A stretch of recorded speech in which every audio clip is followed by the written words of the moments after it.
Action. Connectors.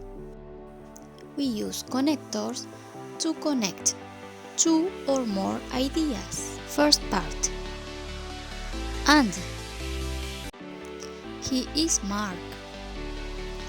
Mark is wearing a jumper and trousers.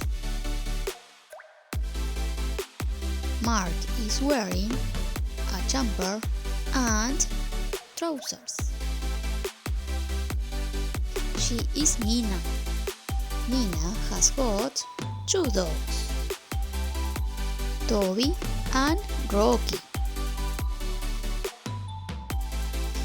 Nina has got two dogs, Toby and Rocky.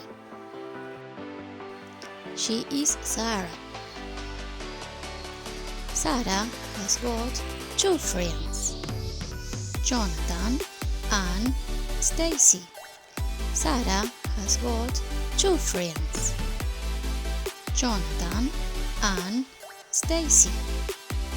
Bye.